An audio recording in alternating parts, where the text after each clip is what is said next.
시대별로 여러 가지 또 고민이 좀 약간 차이가 있을 수 있겠지만 가시면은 좀 가장 많이 하는 질문들이 어떤 질문들이 좀 있을까요? 한마디로 지가 원하는 대로 뭐가 안 되니까 네. 고민이 생기잖아요. 자기 아, 원하는 결국은 대로 그겁니까? 자기 원하는 대로 연애가 안 되든 자기 원하는 그렇죠. 대로 뭐 결혼이 공부가 안 되든, 되고. 공부가 안 되든 어. 뭐든지 첫째는 자기 원하는 대로 안 돼서 생긴 문제고 예, 예. 두 번째는 이제 지 성질대로 살라 그러잖아요. 지 성질대로 하는데 그게 어. 이제 잘 안 돼서 결국은 그거네요. 생기는, 예, 그건 뭐 추정이 그래요. 어. 근데 대다수 따로 정리해 보면 인간관계라고 주류라고 볼 수 있죠. 그것이 뭐 부부든 부모 자식이든 맞아요. 회사에서의 관계든 이런 인간관계가 제일 많고 부모들은 자식이 원하는 건 못 해준다 또는 자식은 부모 원하는 건 못 해준다 이런 고민을 많이 하는데 어떤 일이든 다 그래요. 뭐 이 사람이 나한테 자꾸 요구를 하는데 이걸 어떻게 대응했으면 좋겠냐. 사람들은 주로 이런 질문 많이 하잖아요. 그렇죠. 안 주고 갈등도 안 생기는 방법이 없겠느냐. 그렇죠. 결국은 이것 때문에 고민이잖아요. 네, 그렇죠. 그런 길은 없는 거예요. 그 없는 거를 자꾸 생각하니까 고민인데 남이 원하는 걸 내가 다 해줄 수가 없다. 해줄 수 있으면 해주고 못 해주면 죄송합니다. 끝내면 되고 또 내가 원하는 거 되면 다행이고 안 되면 그만이고 이런 관점을 가지면 조금 좀 여유가 생기지 않을까 싶어요. 그다음에 이제 건강 이런 거고 요즘은 이제 젊은 사람들은 이제 뭐가 고민인지도 모를 정도로 머리가 복잡한 사람이 많습니다. 본인이 말을 해도 자기가 지금 무슨 말을 하는지도 모르면서 맞아요. 아무튼 힘든다. 답답하다. 그러니까 한마디로 답답하고 힘들다. 그러니까 여러 가지 고민과 뭐 고민이 얽히고 설켜서 내 스스로도 하나를 뽑아내기가 힘들 정도로 너무 심적으로 힘들고 복잡하다는 얘기겠죠. 그래서 스님이 그 얘기 하잖아요. 어차피 세상은 내 뜻대로 안 된다. 그런 얘기 많이 하시잖아요. 네네. 예.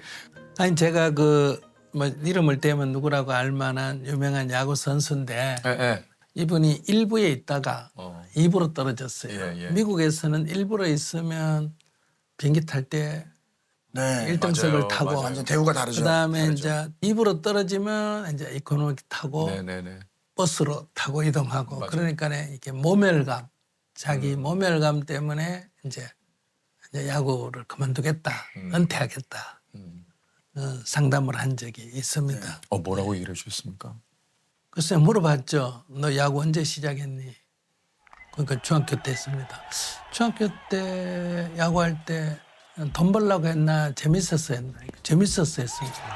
그러면 실업단에 처음 취직할 때 네가 엄청나게 기뻐했을 때 받은 돈하고 지금 너 2부 리그에 있다는 이 돈하고 어느 게 많나? 이러니까 지금 2부에 있지만 이게 10배도 더 많대요. 그래서 왜 10배 받고 그때는 10분의 1 받고 더 기뻤는데 지금 왜 10배 받고도 안 기쁘냐. 앞으로는 야구를 재미로 해라. 이걸 돈을 기준으로 하지 말고 첫 출발, 이게 초심이라 그러잖아요. 재미로 해라. 그랬더니 이분이 그 상담하고 아마 그 뒤에 10년도 더 했어요. 와. 훨씬 더 했어요. 10년도 훨씬 더 했어요. 예. 왜냐하면 이게 항상 톱으로 올라갔을 때는 조금 떨어질 거 아니에요. 떨어져도 출발점보다는 훨씬 그렇죠. 높지 않습니까? 그러니까 이거 얼마든지 할 수 있죠. 남이 뭐라 그러든 신경 쓸 필요 없거든요. 맞아요. 그러니까 맞습니다. 항상 그거로부터 벗어나는 게. 예. 그러니까요, 그죠. 모든 게 마음에서 비롯된다. 그러니까 뭐 가끔 그러잖아요. 이게 옷장보다 어디 나갈 옷이 너무 없어. 이거 진짜 왜 이렇게 입을 게 없는 거야. 입을 거 많거든요. 예. 예. 그리고 저도 녹화를 하다가 제 스스로가 오늘 참 좋았어라고 그냥 스스로 얘기하고 하면 사실 제작진들은 뭐야 오늘 왜 이렇게 아쉬워할 수 있지만 저 내 스스로는 기준을 조금 제 기준을 낮추니까 집에 가서 너무 이렇게 맞아요. 그 순간 네. 아쉽지만 그래도 벌 수 있다는 게 그럼 얼마나 그럼. 이거 그렇게 생각하면 또 인생이 행복한 게 천지예요. 그렇잖아요. 아니 최고가 되겠다고 노력하는 거 그만두라는 거 아니에요. 그렇죠. 그거는 그대로 하는데 그게 괴롭다면 이게 항상 전제가 돼 있습니다.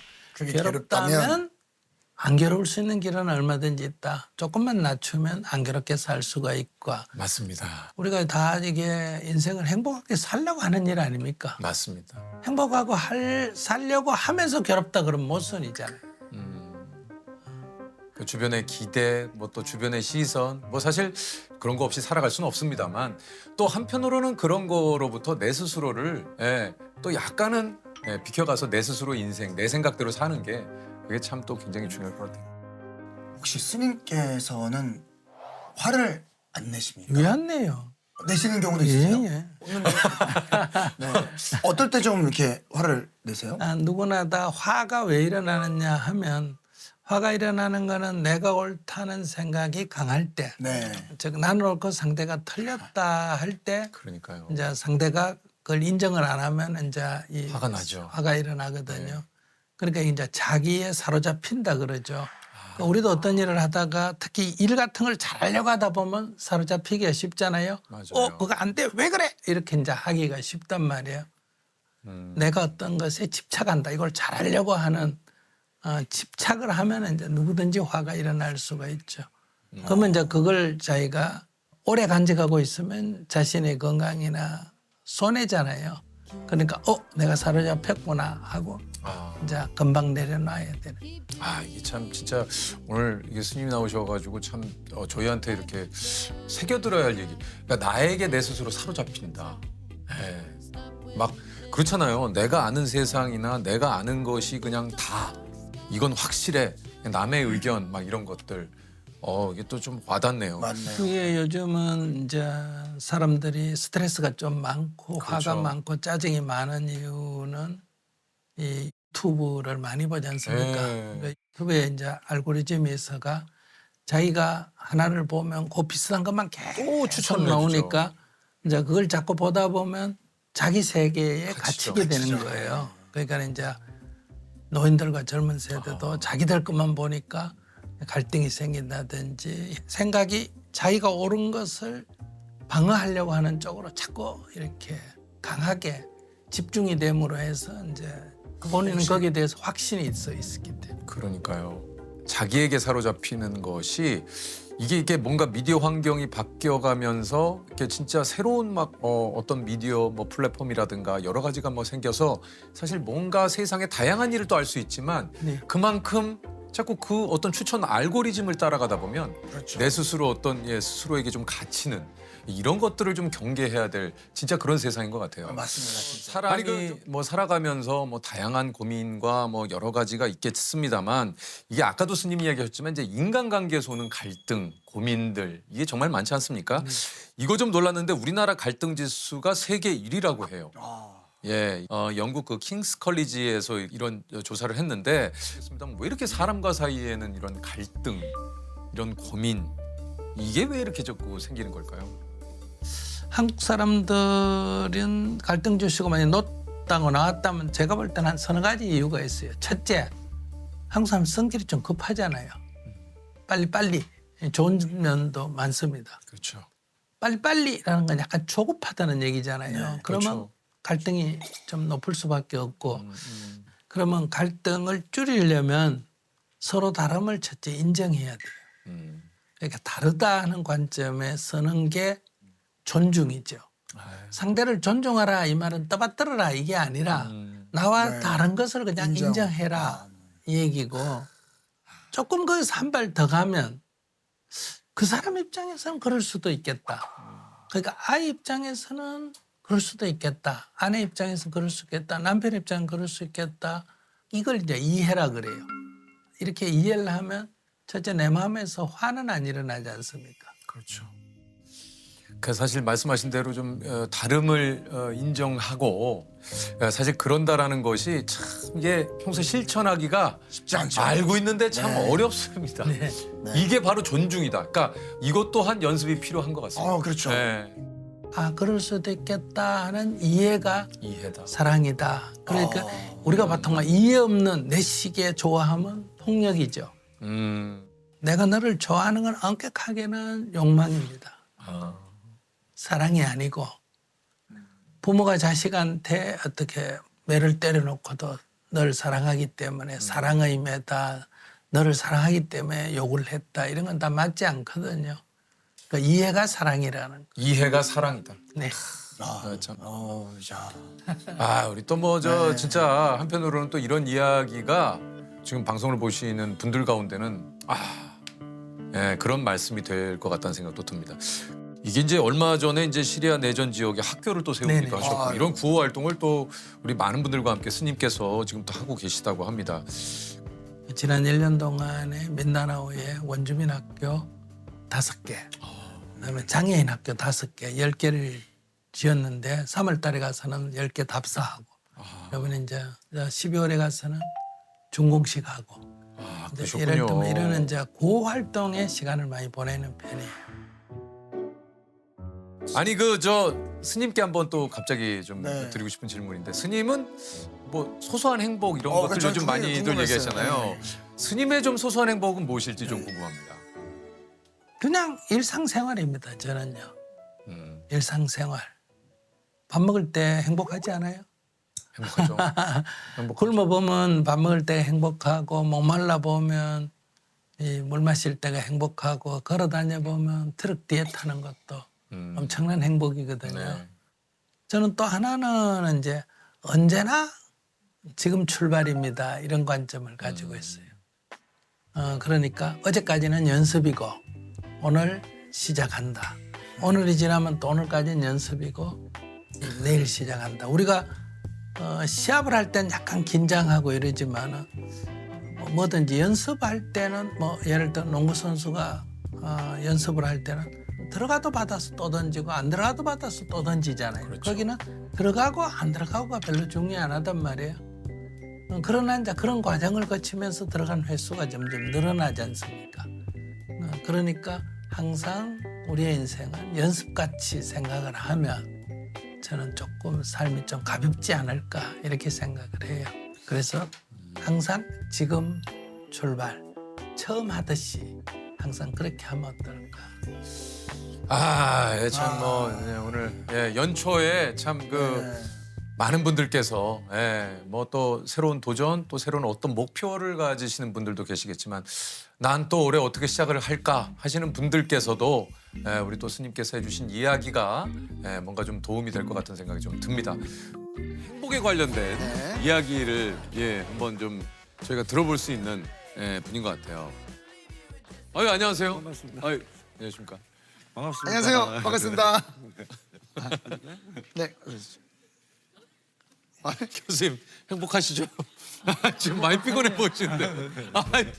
지금 행복에 관해서 지금 얘기하셔야 되는데 지금 교수님 많이 피곤해 보이시는데. 이 정도면 엄청 행복하고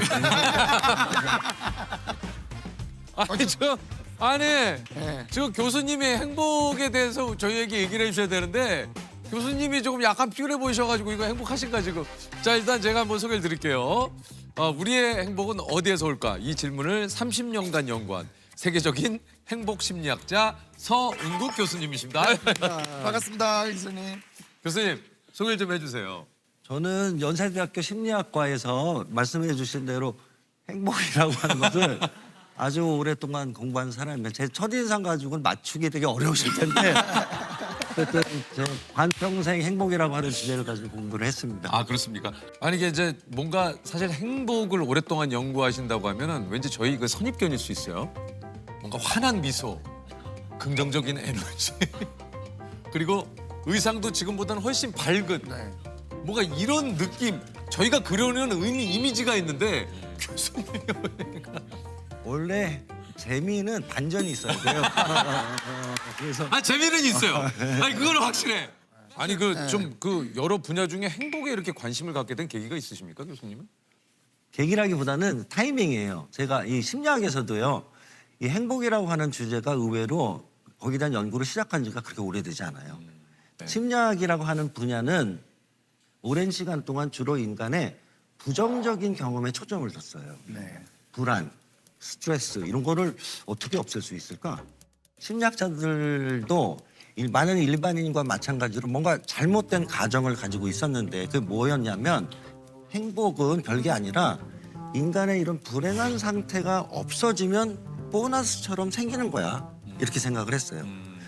근데 잠깐만요. 손을 들고 이게 지금 우리가 좀 잘못됐다라는 것을 주장하신 분이 이제 에드 디너라고 하는 분이신데 쉽게 비유를 하자면 이런 겁니다. 에어컨이 이런 더운 여름날 우리의 온도를 낮춰주고 시원하게 해주잖아요. 그런데 겨울에 추울 때 따뜻해지고 싶은데 에어컨을 끈다고 따뜻해지질 않잖아요. 에어컨이 아니라 겨울에 필요한 것은 난방 기구예요. 그렇죠. 열을 올리는 것과 식히는 것은 다른 기제인데 우린 그게 같다라고 생각했어요. 그래서 행복은 걱정이 없고 불행하지 않은 것이 아니라 즐거움 유무가 중요한 것이지 걱정이 없고 스트레스가 없는 건 이게 행복이라고 보기엔 좀 불충분해요. 그러니까 불행을 없앤다고 행복이 커지는 것이 아니고 조금 관련이 있지만 근본적인 지금 근본적인 포인트는 아니에요. 포인트가 아니다. 예. 누구나 하루하루 좀 행복하게 살고 싶어. 그냥 평범하게 행복하게. 늘상 우리가 말을 하지만 도대체 어떻게 해야 행복한 삶을 살 수 있을지 한번 교수님께 한번 여쭤보도록 하겠습니다. 저는 뭐 그런 사람마다 그 답은 다 다르다고 생각해요. 그죠. 그래서 같을 수 없죠. 그럼 핵심은 뭐냐면 우리가 주관적으로 내 개인적으로 느끼는 신체적, 정신적 즐거움의 합이에요. 내가 그걸 어디서 무엇을 하면서 느끼던 간에 이것이 많은, 자주 느끼는 사람이 행복한 사람이고 그렇지 않은 사람은 상대적으로 좀 덜 행복한 사람이죠. 행복의 조셉은 행복이 뭐라고 생각하세요? 저는 요즘에 제가 많이 스스로에게 던지는 메시지가 마음먹기 나름이라고 항상 생각을 하기 때문에 내 스스로가 행복하다고 선언을 해야 행복하다라고 저는 좀 생각을 하는 편입니다. 네. 뭐 마음 맞는 얘기예요. 마음먹기 나름이다. 근데 마음먹기 나름인 것도 있는데 또 원론적으로 생각하면은 꼭 그렇지만은 않아요. 조세님은 이 탁자를 보고 막 지금 너무 해피하세요? 사실 이걸 보고 해피하진 않고 교수님 보고 해피해요. 그건 당연한 거고 어쨌든 아니, 교수님 보고 갑자기 막 너무 신이 나가지고 저는 근데 우리가 극단적으로 얘기 좀 몰아갑시다. 네. 행복이 마음먹기에 따라서 다르지면 난 행복해지고 싶어. 난 이 탁자 보고 행복해. 이래야 돼요. 그런데 그렇진 않지. 뇌가 탁자를 보고 시계줄을 보고 막 해피한 뇌는 고장난대요. 뇌는 아니, 그렇겠네. 지금 무슨 뜻이냐면 예. 변별력 없이 아무 때나 감정을 느끼는 것은 또 내 마음이 마음대로 통제되는 감정을 가지고 있는 것은 감정 시스템이 고장난 거죠. 그래서 불안할 땐 불안을 해야 되고 그건 느껴야 되는 거다 내가. 심지어 우울함도 우울할 때 느껴야 돼. 끊임없이 내가 그냥 난 행복해 한다고 행복해지는 게 아니다. 행복은 감정적인 거고 어떤 감정적인 경험은 우리의 의지 같은 것으로 탁탁 만들어지는 게 아니에요. 우리 어떤 뇌가 어떤 필요에 의해서 적절한 상황에서 적절한 감정을 만들어야 돼요. 가령 위험한 상황에서는 어떤 감정을 느껴야 될까요? 공포심을 느껴야 그렇죠. 돼요. 악어를 보면 공포심이 있어야 돼. 근데 잘못된 감정을 느끼면 악어를 봤는데 너무 귀여워. 이렇게 하면 어떻게 될까요? 왜 그런 사람이 지금 없을까요? 악어 배 안에 있어요 다. 악어한테 잡혀 먹어가지고. 다시 말하면 적절한 상황에서 감정이 딱딱 켜지는 게 중요해요. 이 감정을 주관하는 이 뇌라고 하는 친구는 우리 입장에서 보면 좀 아쉽지만 우리를 행복하게 만들어주는데 일말에 관심이 없어요. 그것을 위해서 디자인이 된 게 아니라 이런 생존과 이런 것의 확률을 높이도록 이 뇌가 돌아가요. 그러니까 마음 먹기에 따라 달아. 그러니까 내 스스로 의지를 가지고 뭔가 이 상황을 내 스스로 극복하기 위한 원동력이 될 수는 있으나 그렇죠. 그러나 이것을 현실을 부정하고 그렇죠. 모든 걸 다 긍정적으로 그렇진 할 수 않아요. 있어. 아닌 거 봐요. 그렇진 않아요. 이런 것이 좀 필요하다라는 얘기신 것 같아요. 행복감을 느끼는 그 개인차들이 좀 있습니까? 있죠. 아주 큽니다. 그런 게 어떤 선천적인 기질이 우선은 굉장히 중요해요. 그래서 뭐 근데 지금 행복한 사람의 개인차 이런 질문을 하셨잖아요. 네. 그랬을 때는 이런 대표적으로 나오는 특성이 외향성이라고 하는 성격 기질이 행복과 확실히 관련이 있다라는 것이 한 연구가 아니라 수백 수천 편의 논문에서 반복적으로 나와요. 외향적인 분들. 네네. 이 이 행복감은 언제 켜지느냐? 인간에게 제일 중요했던 자원이 등장했을 때 생존. 그거는 인간에게는 다른 사람이었거든요. 그랬을 때 사람을 만날 때 잘하고 있어 알려주기 위해서 이 전구가 켜져요. 그러면 세상에 가장 뭐랄까요 바보 같은 질문이 뭐냐면 어떤 성격이 좋습니까예요. 왜냐하면 성격이 다 있는 거는 각자 그 성격의 특성에 쓰임새가 있어요. 상황에 따라서. 수저가 귀한 걸까요? 젓가락이 귀한 걸까요? 그러니까 두 개의 쓰임으로 보았을 때 그래서 그렇게 그렇게 객관식으로 묻는 것 자체가 우문이에요.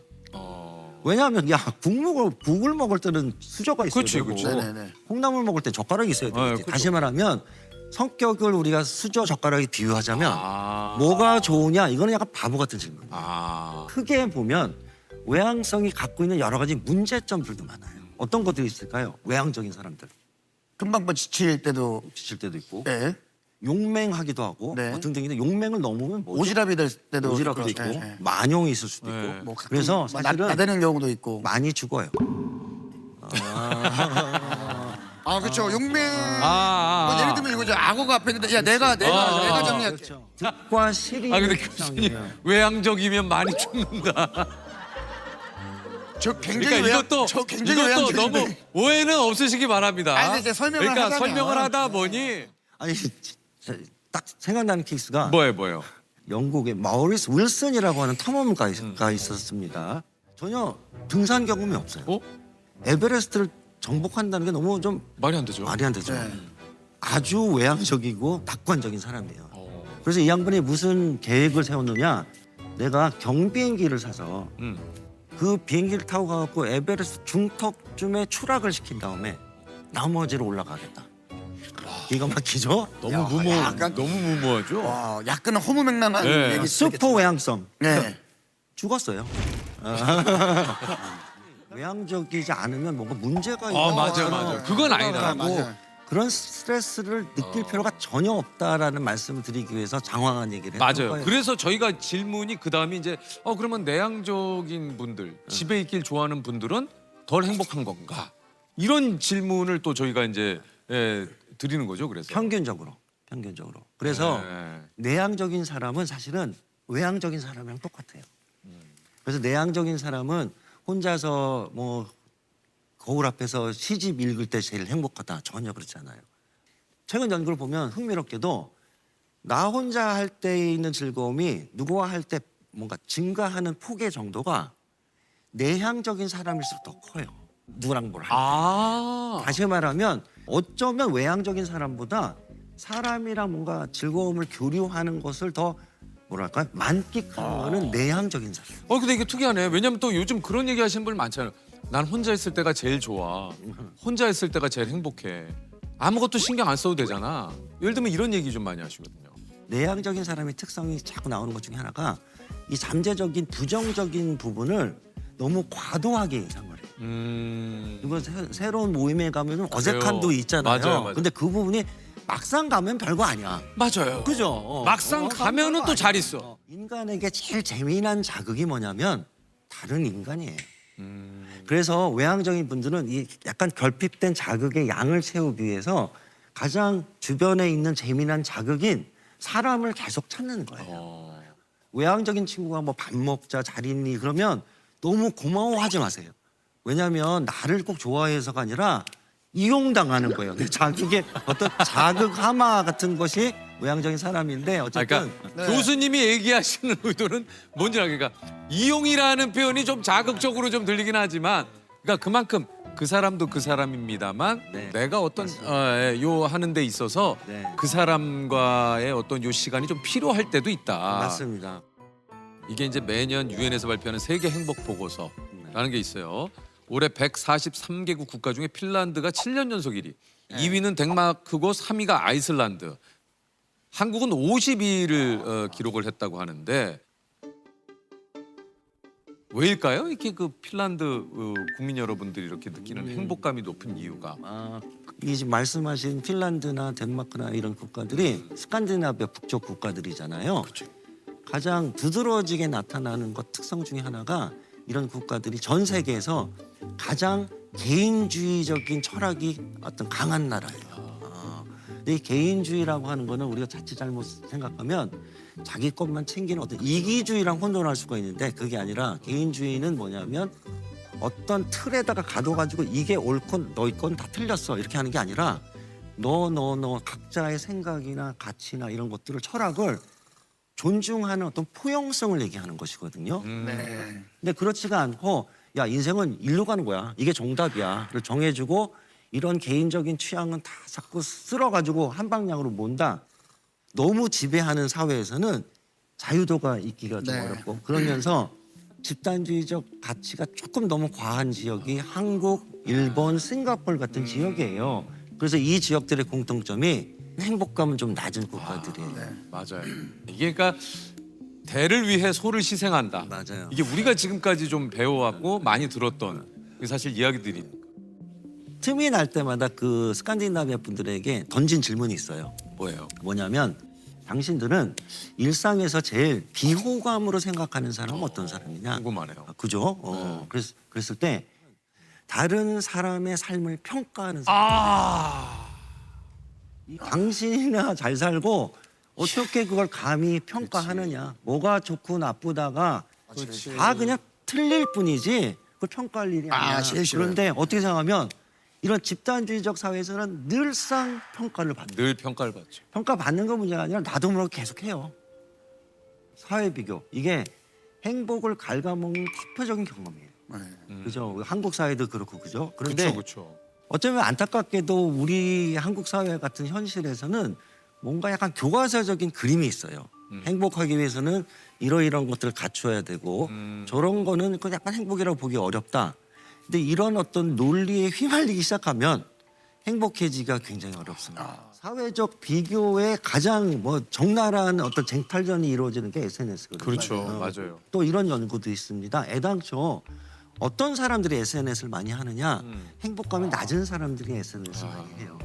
그래서 어떤 그 결핍을 몇 개 뭐 이런 걸 가지고 자꾸 채우려고 하는데 그게 나쁜 건 아닌데 그런 것에서 임시 처방일 수는 있어도 장기적으로는 권장되는 나쁜 것은 아닌 것 같아요. 네. 그렇다면 일상에서의 우리가 행복감을 좀 이렇게 높이기 위한 그 방법은 좀 뭐가 있을까요? 뭐 적절한지 모르겠습니다만 생각한 비유가 행복 압정을 만약에 일상에 깔아놔야 돼요. 무슨 소리냐면 우리 집에다가 압정을 한 박스 깔아놨다고 찔릴 칩시다. 확률이 높죠. 그럼요. 가족들이 비명 소리가 맨날 들릴 거 아니에요. 그거는 비명을 지르려고 해서가 아니라 그냥 자연스러운 반응이잖아요. 그랬을 때 비명이 아니라 어떤 즐거움을 유발하는 압정과 같은 것들을 많이 발견을 해서 일상에 깔아놓는 게 굉장히 중요해요. 그 압정 중에 제일 중요한 거는 사람이에요. 좋은 사람. 사람과의 미묘한 관계인데 최근 연구들을 보면 의외로 우리가 절친이나 이런 사람들은 아니지만 일상에서 마주치는 전철에서 보고 편의점에서 가면 맨날 보는 종업원 이런 분들과의 미묘한 어떤 사회적 경험의 합이 그 사람의 행복감에 굉장히 중요한 영향을 미친다는 있어요. 게 요새 논문들이 막 쏟아져 나와요. 있어요. 제가 행복은 즐거움의 강도가 아니라 빈도다. 특히 한국 사회는 우리는 어릴 때부터 너무 인생이 뭔가 좋은 일이 있으면 바뀌는 인생의 한 방이라고 생각하는 것 같아요. 인생은 어떤 한 컷 사진이 아니에요. 장원 급제하는 날 그 화려함이 인생을 정의하는 게 아니라 그 이후의 수많은 날들의 누적 이런 것들이 이제 굉장히 중요한데 얼마나 자주 즐거움 같은 것들을 느끼느냐라는 빈도가 훨씬 행복에 있어서는 중요해요. 결국 나에게 즐거움을 주고 의미가 있는 게 뭐냐를 발견하는 것이 자기에게 줄 수 있는 굉장히 중요한 자산이자 선물이에요. 한국이 명품 소비 전 세계 1위 국가에 오른 것으로 나타났습니다. 인정 중독이라고 있습니다. 인정 중독. 좋아요 한번 받으면 짜릿하고 나는 이 비싼 옷도 결제할 수 있는 사람이야. 나는 이렇게 했으니까 충분히 이걸 즐길 자격이 있어. 안녕하세요. 아이고, 안녕하세요. 반갑습니다. 예, 반갑습니다, 교수님. 교수님 반갑습니다. 어서 오십시오. 네. 예, 예. 아유, 안녕하세요. 자, 제가 소개드리겠습니다. 마음에도 근육이 있다. 인생을 바꿀 수 있는 마음 근육을 연구하는 연세대학교 김주한 교수님이십니다. 아유, 안녕하세요. 네, 반갑습니다. 안녕하십니까. 반갑습니다. 직접 소개를 좀 해주시죠. 내면 소통에 대해서 연구를 하고 마음 근력을 키우는 것 그런 거에 강의도 하고 그러고 있습니다. 그럼 이 말씀하신 아니 또 좀 이런 인정욕에 대해서 좀 그 교수님이 좀 얘기를 해주셔서 생각을 해보니까 SNS도 사실 약간 그런 거 아닌가. 그렇죠. 네. 인정받고자 하는 인정 욕구. 네, 네. 예, 그런 것들을 추구하게 되잖아요. 사실 SNS가. SNS는 진짜 행복한 일상밖에 없지 않습니까?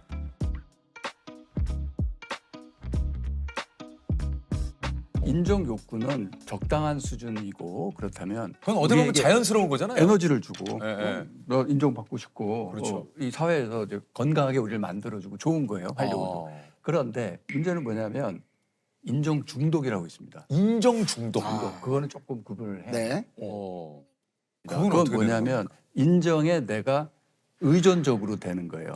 그리고 인정을 받으면 지나치게 기분이 좋아지고 인정을 못 받으면 지나치게 낮아져요. 그게 중독이에요. 그러니까 내가 어떤 것을 올렸는데 많은 분들이 좋아한다? 기분 좋은데 그와 또 비슷한 반응을 얻고 싶어서 올렸는데 이거 그만큼이 아니다. 그럼 뭔가 기분이 또 쭉 다운되고. 너무 다운되고 그러다 보면은 어떻게 되냐면 이거 인정 중독에 빠지면 저 사람이 나 어떻게 생각할까? 어떻게 생각할까? 내가 이 물건을 사면 남이 나를 어떻게 볼까? 뭘까? 그래서 삶의 거의 모든 의사 결정을 타인의 시선을 생각해서 하게 남들이 되는군요. 어떻게 볼까를 생각해서 결정합니다. 그래서 삶이 사라집니다. 무조건 불행해집니다. 그런 사람은. 그래서 SNS가 내가 살면서 사는 모습을 보여주는 게 올리는 게 아니라. 아니라 거기에 올리려고 살아요. 맞아. 어디 뭐 음식을 먹든지 그렇죠. 어디 뭐지 또 거기 인정받으려고 사는 거구나. 네, 그러니까 타인에게 저는 그렇게 그 표현합니다. 뭐냐면 여기 개 목줄 있죠. 개 목줄을 해가지고 그걸 대중들한테 나눠주는 거예요. 그리고 이들이 원하는 대로 내가 끌려가겠다. 내가 끌려가는 이런 거. 거죠. 진짜 맞는 것 같아요. 특히 10대 청소년들한테는 그게 더 심한데 왜냐하면 청소년들은 타인에 대해서 인정을 받았을 때 더 짜릿한 쾌감을 느끼게 됩니다. 그래서 10대들이 그런 거에 더 열광을 하게 되고 그래서 내 삶을 사는 게 아니라 불행한 삶을 살게 되는 거죠. 그러니까 이거는 합리화랑은 어떨지 모르겠지만 약간 어디 가서 상황이 안 좋더라도 그럼에도 이게 있으니까 괜찮지 않아라고 저는 이 상황을 긍정적으로 합리화를 시켜버리면 근데 지금 조셉이 얘기한 대로 이 긍정적인 사고와 합리화 이게 좀 어떻습니까? 어떻게 좀 그러니까 차이가 어떻게 다르냐면 이렇게 볼 수 있어요. 어느 음식점 가서 음식을 하나 시킬 때도 뭘 하나 살 때도 자꾸 나도 모르게 누군가한테 내가 왜 이런 결정을 했는지 설명하고 설득하고 해명하려고 해요. 그래서 진짜 인생의 주인이 된다는 건 내가 뭘 하든지 아무런 설명이나 해명, 변명의 필요성을 아예 안 느끼는 상태. 그게 내가 내 인생을 주인공으로 주인공으로 사는 거죠. 그거죠. 아, 인정 중독 같은 거 이런 합리화 자꾸 하는 그런 습관이 왜 생겼나를 이렇게 보면 어려서부터 엄마나 아빠가 칭찬해주면 기분이 좋았다가 야단 맞으면 거기서부터 이제 다 커서도 머릿속에 엄마 아빠 같은 존재 누군가한테 해명하고 설명하는 습관이 들어버린 겁니다. 내가 내 자신의 주인이 된다. 그래서 어떤 걸 해도 내가 결정한다는 느낌, 그걸 자율성의 느낌이라고 합니다. 어린 시절부터 그걸 길러줘야 돼요. 예를 들어 너 오늘 양말 신어 이러지 말고 너 빨간 양말 신을래? 파란 양말 신을래? 그러면 파란 양말. 그러면 이거는 양말도 내가 선택한 거다. 이런 식으로 해서 어떤 걸 내가 선택했음을 자율성을 계속 길러줘야 됩니다. 지나친 칭찬 애를 막 올려주면 애는 점점 불안에 빠집니다. 칭찬해 주는데 왜 불안에 빠지? 왜 그러냐면 그림 한 장을 그렸어요, 얘가. 그랬더니 너는 미술에 재능이 있나 봐, 천재 아니야, 막 이런 식으로 과도하게 칭찬하면 그다음 또 그림 그려, 또 그림 그려. 그럼 얘는 이제 그림 그리나 보다 하고 별로 칭찬을 안 하게 되잖아요. 그럼 얘는 아까만큼 칭찬이 많아, 어제만큼 칭찬이 많아. 그러면 나 천재 아닌가 봐. 남의 인정을 받으면 내가 짜릿하게 기분 좋아지고 그림 그렸는데 엄마 아빠가 모른 척하니까 굉장히 기분 나빠지고 그래서 점점 거기에 인정에 탐닉하게 됩니다. 결과물을 칭찬하면 안 됩니다. 그 과정에서 네가 행복했냐 재미있었냐 그걸 자꾸 물어봐 줘야 돼요. 그래야 내 인생을 내가 산다는 느낌이 자꾸 생겨서 인정 중독 같은 데 덜 빠지게 되는 거고요. 인정 중독에서 이제 빠져나오는 법 쉬운 하나만 방법 얘기해 말씀드리면 이렇게 하면 됩니다. 인정 중독에 빠진 상태는 나를 평가 대상으로 놓는 거예요. 네네네. 그러니까 머릿속에 있는 불특정 다수가 나를 평가하고 있다고 생각하는 거예요. 그걸 뒤집어 엎는 건 뭐냐면 내가 이렇게 만나는 사람이나 이런 사람들을 내가 사랑하고 존중한다. 평가가 아니라 와 이건 멋있는데?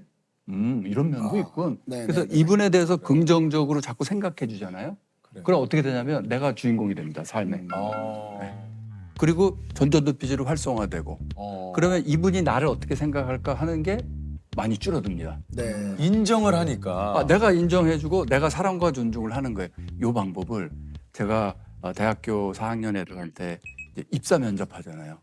그래서 면접 시험 잘 보는 테크닉으로 이걸 가르칩니다. 그래서 면접관들이 쫙 있으면 입사 시험장이니까 잘 보이려고 노력을 그렇죠. 하죠. 당연히 그렇죠. 그럼 무조건 긴장되고 자신의 모습을 잃어버리는데 그렇게 하지 말고 면접관들을 와 이분들 내가 이렇게 들어가고 싶은 회사에 들어가신 분들이네. 들어갔을 뿐만 아니라 안 잘리고 임원까지 되신 분들이야. 와 존경스럽다. 사랑과 존중의 마음으로 면접관들을 보죠. 그럼 진짜 잘 됩니다. 그래요. 긴장감이 그게 사라지고 맞아. 그게 내가 참- 평가 대상이 아닌 거예요. 네. 내가 이분들을 인정해주고 있는 거죠. 예. 그래서 그러니까 이게 그런 노력을 하면 좋습니다. 사실 그 교수님이 얘기한 대로 뭔가 인정한다라는 게 말은 쉬운데 이게 참 또 때로는 인간이기에 그 쉽지 않을 때가 있어요. 쉽지 않아요. 가끔 어떤 사람이 예를 들어 뭐 우리 업계에서도 인기가 있다. 인기가 있는 이유가 있지. 저 사람은 인기가 있을 만해. 저 사람의 어떤 부분이 그럴까? 이렇게 인정을 하면 되는데 예를 들면 아니 왜 쟤가 어쨌지. 나보다 인기가 있지? 네. 아니 나 이유를 모르겠네. 아니 난 걔 좋다고 그래도 나 모르겠어. 근데 참 재밌는 거 네. 이것도 뇌과학적으로 네. 밝혀진 건데 재밌는 게 있습니다. 왜냐하면 제가 그러니까 존중을 강조합니다. 타인을 존중해라 또는 나를 존중해라. 그럼 내가 나를 존중하면 타인을 무시하게 되는 거 아니야? 그럼 내가 나를 존중하니까 이게 근데 그렇지 않습니다. 내 자신에 대한 정보 처리의 뇌 영역과 타인에 대한 정보 처리의 뇌 영역이 거의 일치해요. 그 결과 무슨 일이 나오냐면 자기 존중심이 쫙 단단하고 높아지죠. 그럼 타인을 존중하게 존중하지. 됩니다. 그래요. 그리고 맞아요. 세상에 존중할 사람 하나도 없네. 남을 다 이렇게 깎아내리는 사람들의 특징은 뭐예요? 내가 나를 속으로 비하하고 있는 겁니다. 아. 내가 나를 무시하고 있는 겁니다. 나도 무시하고 남도 무시하는 상태잖아요. 그럼 전전도피질이 약화되는 멘탈이 한마디로 약한 사람. 그리고 우리가 이제 의무 교육을 쭉 어려서부터 받아오잖아요. 쭉. 그러면 항상 어떤 압박을 받고 사는 거냐면 너는 옳아야 돼. 정답을 얘기해야 되고 너는 옳아야 돼. 그래서 자꾸 우리가 나는 옳아, 나는 옳아. 이거를 속으로 내면 소통을 하고 삽니다.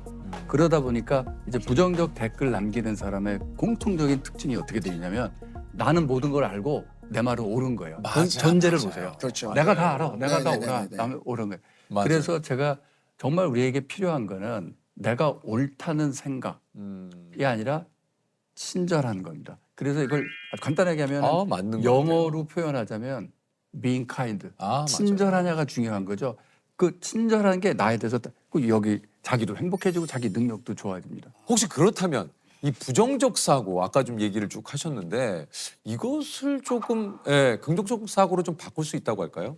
이럴 수 있는 방법도 좀 있습니까? 그게 6가지 자기 긍정, 타인 긍정을 훈련하면 됩니다. 어떻게 하는 겁니까? 용서, 연민, 사랑, 수용, 감사, 존중. 그러니까 다 용서면 뭐 내가 나를 먼저 용서하고 타인을 용서하고 용서하고. 그리고 갑자기 용서해라 뭐 연민을 느껴라 그러면 이게 무슨 뭐 목사님 설교 주제인가 뭐 이렇게 생각하실 수도 있지만 네. 용서는 뇌과학에서 요즘 가장 뜨는 연구 주제입니다. 그래요? 왜냐하면 용서의 힐링 효과, 치유 효과가 너무나 세기 때문에 거의 만병통치약이에요. 그동안 나온 연구들 보면. 그래서 내가 나를 먼저 용서하고 그 다음에 남을 용서하고 사랑은 이제 로맨틱 러브 이게 아니라 내가 나의 건강과 행복을 바라고 타인의 건강과 행복을 바라고 이런 훈련을 그 내면 소통 훈련을 계속 해가면 그러면 단단해집니다. 이게 그 교수님이 지금 사랑에 대해서 얘기를 하셨지만 이 얘기는 사실 저희가 늘상 듣는 얘기인데 그렇죠. 이게 이게 참 쉽지가 않아요. 어려워요. 네. 이게 어려워요. 어렵죠. 그죠? 어려워요. 사랑은 어렵죠. 네. 그런데 제가 자신 있게 얘기합니다. 사랑과 존중 없이 사는 삶이 훨씬 더 어려워요. 훨씬 더 괴롭고 맞아. 근데 이거는 그게 사실 사랑이죠. 교수님이 얘기를 해주셨지만 하루아침에는 되고 연습을 해야겠네요. 연습을 해야 돼. 연습을 진짜로. 그러니까 인정하고 존중하고 뭐 예를 들면 이런 부정적인 생각과 부정적인 마음. 열받아. 오늘 뭐 할 것도 없는데 날씨 왜 이렇게 좋은 거야? 날씨가 좋은데 왜 열받을 일이에요? 근데 상황에 따라서는 이것도 사실 부정적인 생각이 들 수 있는. 그런데 많은 경우에요. 네. 이 부정적인 거는 생각이라기보다 감정이고요. 정확하게 말하면. 네. 그 부정적인 감정, 감정은? 분노, 짜증 이거는 몸에서부터 올라옵니다. 몸의 신호예요. 그래요. 더워요. 왜 이렇게 덥지?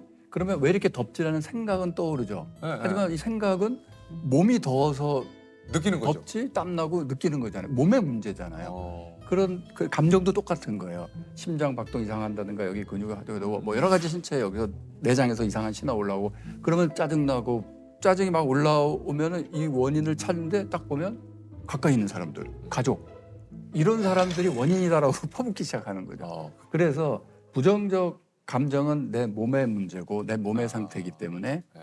몸을 편안하게 하는 움직임 명상 그런 걸 제가 많이 이제 개발하고 가르치고 있습니다.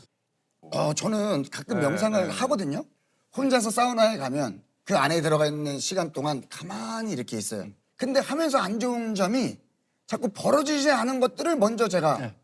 생각을 하거든요. 그러니까 이게 좀 명상을 어떻게 좀 할. 그러니까 명상에 대해서 이제 가르치면서 이제 접하게 되는 거는 명상에 대해서 굉장히 잘못된 생각을 하고 계신 거예요. 그건 명상이 아닌데 명상이에요. 대표적인 게 명상이 생각을 억제하고 누르는 거라고 착각을 해요.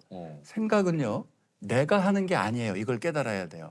내가 2분 뒤에 나 무슨 생각하고 있을래? 될까요? 안 되죠. 안 안 되죠. 돼요. 네. 생각은 내가 컨트롤을 할 수가 없는 거예요. 우리가 그냥 말로 생각한다라고 하지만 생각은 내가 하는 게 아니에요. 생각은 나한테 일어나는 사건이에요. 거의 내 뜻과 상관없어요. 네네네. 그래서 그 명상은 뭐 하는 거냐? 명상은 뭐 하는 거냐면 알아차림이에요.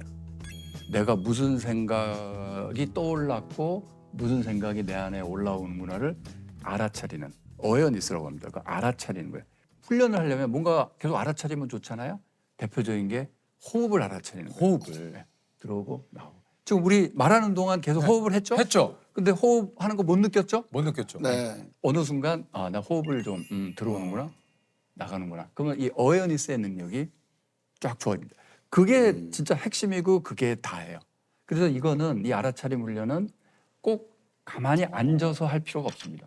움직이면서도 네, 움직이면서 사실은 해야 돼요. 걷기 명상, 달리기 명상, 수영하면서 물속 명상 이게 알아차리는데 훨씬 도움이 네. 됩니다. 몸을 다스리는 거죠. 즉 감정을 다스리려면 몸을 다스려야 되는 거고요. 우리가 어떤 일상적인 훈련을 통해서 일종의 마음 근력 훈련인데 그걸 통해서 심장 박동을 좀 차분하게 하는 거 하면 좋겠죠. 대표적으로 제가 추천드리는 게 존2 훈련이라고 있습니다. 심장 박동을 5가지 구역으로 나눴을 때 두 번째 영역, 살살 걸어 다니는 것보다는 조금 빨리 천천히 뛰는 정도 그 심박수를 유지하면서 30분 이상 일주일에 서너 번 한 2달 정도 하고 나면 심박이 평소 심박수가 쫙 안정화됩니다. 그래서 그런 유산소 운동을 꾸준히 하면요. 심장이 무조건 천천히 살살 뛰니까 이 사람은 불안감을 잘 안 느끼게 되는 거죠. 그래서 제가 말씀드리는 이 존투 트레이닝이라고 하는 이 유산소 운동은 몸 건강해지는 거는 덤이고 사실은 마음 건강에, 마음 근력 향상에 큰 도움이 된다. 이렇게 말씀드릴 수 있습니다. 아니 그 좀 교수님도 이제 이렇게 얘기를 좀 오늘 좋은 얘기를 쭉 해주셨는데 교수님 한번 여쭤보고 싶은데 교수님은 어떻습니까? 행복하십니까? 점점 행복해지고 있습니다. 상태가 점점 수행을 해서 아 그래요? 좋아지고 있습니다. 데드리프트랑 스쿼트 기준으로 예, 예. 다 100kg 최근에 다 돌파해서 이제 해서 태어나서 가장 체력이 좋은 상태가 요즘 그래요? 계속 올라오고 있습니다. 교수님 아까 인종욕 그거 얘기하셨는데 지금 인종욕 아니에요? 욕구입니다. 욕구. 인종 중독 아니고요. 중독은 아 욕구다. 아 요거 중독. 좋은 거예요. 괜찮습니다. 이게 안 된다고 해서 이건 그건 아니다. 그냥 이유가 남한테 잘 보이려고. 라면 중독이겠죠. 근데 난 제가 행복해서 하는 거니까. 그렇지. 그래서 타인의 평가 대상으로 나를 놓는 습관을 버려야 돼요. 어렵다고요? 아니야. 타인의 평가 대상으로 놓고 살아가는 삶이 더 어려운 삶이에요. 이게 더 쉬운 거예요. 근데 너무나 이게 자꾸 어렵다고 느끼는 건 낯선 거예요. 근데 그게 더 편하고 쉬운 길입니다. 아이고 안녕하세요. 안녕하세요. 반갑습니다. 반갑습니다. 일로 오시죠. 처음 뵙겠습니다. 네, 안녕하세요. 반갑습니다. 네. 상당히 또 선생님 의상을 좀 신경을 쓰신 듯합니다. 네네. 예, 색감 있는 의상으로 오늘. 네, 우리 옷 고르다가 네, 더 무기력해졌습니다. 자, 제가 소개를 드릴게요. 집단 무기력 시대, 무기력한 마음에 시동을 걸어줄. 안녕하세요. 네, 반갑습니다. 반갑습니다. 이게 좀 우리가 무기력에 빠진다는 얘기를 계속 하는데 왜 우리는 무기력을 느끼게 되는 겁니까? 무기력은 뭐 일단 지금 지구 자체가 무기력합니다. 왜냐하면 코로나 때 무기력하다는 얘기가 더 많았어요. 많았었죠. 네. 네. 코로나 끝나고 더 늘었습니다. 왜 그럴까요? 그래서 그 고민으로 또 오시는 분도 있으세요. 코로나가 끝나면 힘이 나야 되는데 더 무기력하니 나만 문제가 있는 거냐. 이게 좀 슬픈 통계이지만 이제 일본 같은 경우에는 지진이 있으면 2년차, 3년차에 더 증가하는 통계도 있고요. 우리 통계도 재작년, 작년 좀 더 증가했습니다. 그래요. 네. 코로나 이후에 무기력감이 찾아오는 걸로 되어 있습니다. 왜냐하면 그 코로나를 이기려고 너무 애썼기 때문에. 그게 꼭 뭐 코로나뿐만 아니라요. 뭐 굉장히 어려운 일이 있었는데 3, 4년에 걸쳐 잘 해결하고 나서 약간 후폭풍처럼 한 몇 년 무기력감이 오는 건데 그럼 이제 조금 그래 좀 여유의 시간을 가져야 되는데 회복의 시간을 이게 맞물려서 더 촉발돼서 그야말로 대전환의 시기지 않습니까? 이 스트레스라는 게 이건 뭐 전반입니다. 산업 기술도 그렇고. 맞아. 너무 많이 바뀌어요. 이것도 뭐 알지 못하는데 또 새로운 기술이 나오고 지금 사실 AI 시대를 뭐 또 한참 얘기해서 AI가 뭔지 근데 지금 뭐 양자 컴퓨터 얘기 나오고 지금 네. 뭐가 뭔지를 모르겠어요. 양자는 또 뭐야? 이건 또 Here's a happy face and a way for you. 변화에 적응하려면 다르게 얘기하면 이제 우리가 압박을 받는다는 거죠. 그래서 학자 중에는 2차 세계대전 이후에 지구인이 받는 어떤 심리적 압박이 가장 크다. 그렇죠. 전 세계적으로도 그렇고 그래서 지금은 그래서 무기력 팬데믹 시기입니다. 오히려 더. 아 그렇구나. 네. 그래서 가끔 이렇게 모르는 게 약인가라는 생각이 좀 들 때가 있어요. 시간이나 이럴 때 뭐 보잖아요. 자꾸 뭐 기사나 이런 걸 봤을 때 자꾸 그걸 통해서 더 힘이 빠지니까 아예 이걸 모르고 있으면 되지 않을까. 네. 그러니까 선생님 오랜만에 많이 좀 당황하신 것 같아요. 모르는 게 약일 수 있지 않습니까? 일부러 슈퍼맨도 잘 안 보고. 선생님도 좀 네네. 뭐 말씀해 주시죠. 사실은 오늘만 해도 여기 있으면 모르는 게 약이 아니라 너무 많이 하셔야 되지 않습니까? 그렇죠. 막 안 들으려고 해도 귀마개를 맨날 인스타 봐요. 맨날 쇼폰 봐. 맨날 쇼폰. 근데 아침에 시작을 뭐로 하면 좋으냐면 저는 동물 영상으로 많이 보거든요, 진짜. 카피바라가 뛰어다니는 걸 엄청나게 봐요. 그 기분이 너무 좀 유치합니까? 아니 유치한 게 어딨어요. 유치한 게 어딨어요. 이게 사실은 너무 과도한 미래 불안이나 이런 거를 헛해줄 수 있는 좋은 치료제가 될 수 있는 것 같아요. 그래요. 그 카피바라가 또 반신욕하는 영상이 있어요. 그거 보면 쟤는 얼마나 행복할까.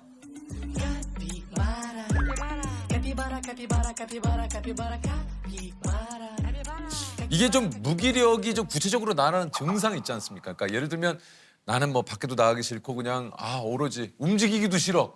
아무것도 하고 싶지 않아. 이런 게 좀 무기력의 증상일까요? 어떨까요? 그렇죠. 일단은 이게 의욕이 떨어지는 거고. 누워만 있고 싶어. 네.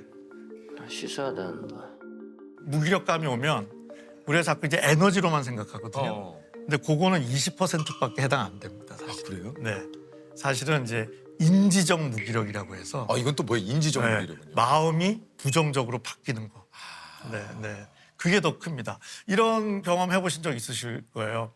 뭐 아침에 컨디션 괜찮게 방송을 하러 왔어요. 에너지가 있어요. 있어요. 근데 뭐 좀 안 좋은 이야기를 들었다든지 뭐 좀 내가 하는 일인데 잘 진행이 안 된다든지 그러면 그냥 싫어.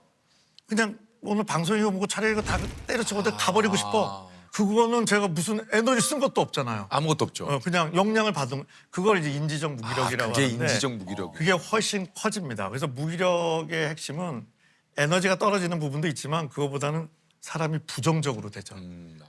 현재가 싫어져요. 그러니까 어디 멀리 가고 싶은. 떠나고 싶죠. 이 지금 상황을. 네. 그쵸, 근데 벗어나서. 그때 떠나면 절대 안 됩니다. 안 됩니까? 네. 더 후회하게 되죠. 네, 왜냐하면 떠난다고 해서 이게 해결이 되는 게 아니거든요. 뭐 직장 예를 들면 거의 한 분씩 오십니다. 네. 사표를 내겠다. 구체적으로 저기에 가고 싶고 저기가 가고 싶어서 가는 거는 뭐 좋죠. 그렇죠, 그렇죠. 근데 그냥 여기가 너무 싫어. 이래서 결정을 하면요. 스트레스가 10배쯤. 오히려 더 그걸 없애기 위해서 갔다가 네, 네. 더 네. 증폭이 된다는 네, 얘기. 그래서 어디로 막 떠나고 싶은 것도 생기고요. 그다음에 사람 만나는 것도 다 싫어지고. 네. 그리고 아무것도 하고 싶어지지 않고 그냥 쭉 긴 무기력이 빠지게 되죠. 이게 그 무기력이 이렇게 계속되다 보면은 신체 건강에도 안 좋은 영향을 좀 미친다고 그래요. 그렇죠. 저는 이제 정신과 의사인데 음. 이상하게 생각되실지 모르지만 감정은 후순위입니다. 그건 또 무슨 얘기지? 진료를 할 때 뭐 마음을 편안하게 하는 거는 3순위, 4순위. 왜냐하면 쉽지도 않고 너무 불안하면 마음도 불편하지만 실시간으로 몸이 상합니다. 식욕이 일단 없어지잖아요. 식욕 없어지고 식욕이 또 늘기도 하고요. 요즘 반대로. 그쪽 연구가 많이 되어 있어서 네 그래서 뭐 소화 안 되고 안 되죠. 뭐 심지어는 아파. 코로나 증상 비슷하게 아파. 찾아오시는 분도 있고요. 진짜 그래서 진짜 스트레스가 만병의 근원이고 그리고 제일 걱정되는 뭐 치매 이런 거에 있어서도 심리적 원인이 8%나 해당합니다. 당뇨, 고혈압 합친 것보다 더 높거든요. 이게 참 그래서 저는 처방을 하면서도 마음 때문에 드리는 게 아니라 몸 때문에 드린다. 그래서 이거는 불가능하다. 마음 편히 사는 거는 불가능하다. 그건 불가능하다. 근데 마음은 불편하지만 잘 버티면서 그치. 몸은 꽤 괜찮게 건강하게 유지하는 건 가능하다. 그건 가능하다. 마음과 몸은 뇌를 통해서 연결되어 있습니다. 호르몬, 여러 가지 신경, 면역 등등. 무기력하면 아무도 안 만나죠. 그럼 외롭죠. 그 정도 되면 우울하겠죠. 무기력으로 인한 삶의 의욕이 떨어진 거에 자살률이 증가하는 것 자체가 몸에 실제 데미지가 올 수 있다는 거죠. 감정의 전염이라 그러죠. 그런 것들이 일어나면서 이게 이제 퍼질 수도 있죠.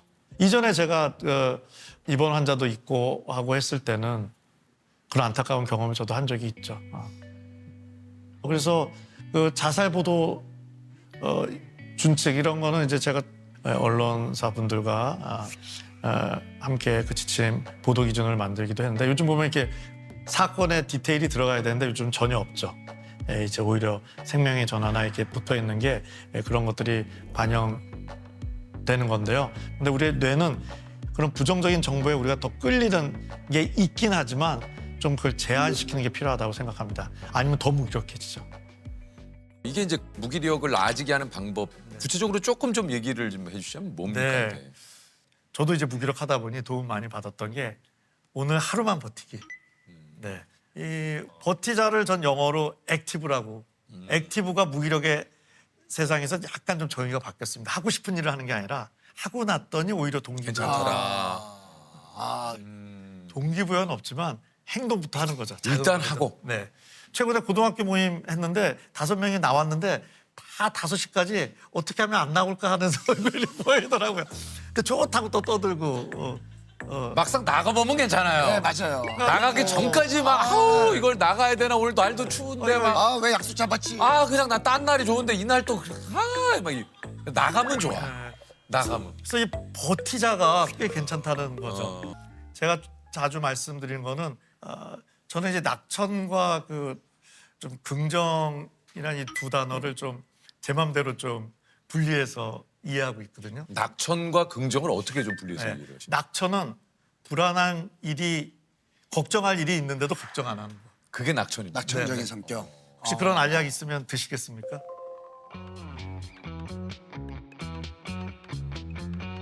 아니요. 네. 저는 먹겠습니다. 저도 저는 그냥 근본적으로 해결이 안 되는데 그냥 낙천적인 기분만 느끼는 거 별로 것 같은데. 네. 역시 훌륭하세요. 네. 좀 우리가 맞는 것 저는 같아. 뭐 알약 뭐 배부르게 먹을 수 있다면 뭐 먹읍시다. 예, 예. 아니 뭐 주변에 문제가 생기던 내 마음 편한 네, 네. 그만이지. 예. 그래서 낙천은 이제 좀 그런 거라면, 그런 거라면. 네네네. 긍정은 걱정할 거는 걱정하지만 그래도 미래에 대한 긍정적인 그 관점을 1도라도 유지하는 놓치지 않는 거거든요. 아 이게 낙천과 긍정이군요. 네. 오. 저한테 도움이 많이 된 것 같습니다. 우리가 내 마음대로 잘 안 되는 게 많지 않습니까? 너무 많죠. 네, 뭐 기다려야 되고 뭐 뭐도 되고 뭐제 기억에 그 유퀴즈도 막 처음부터 잘 되셨던 아, 건 아니죠, 아니잖아요. 아니죠. 네, 그렇죠?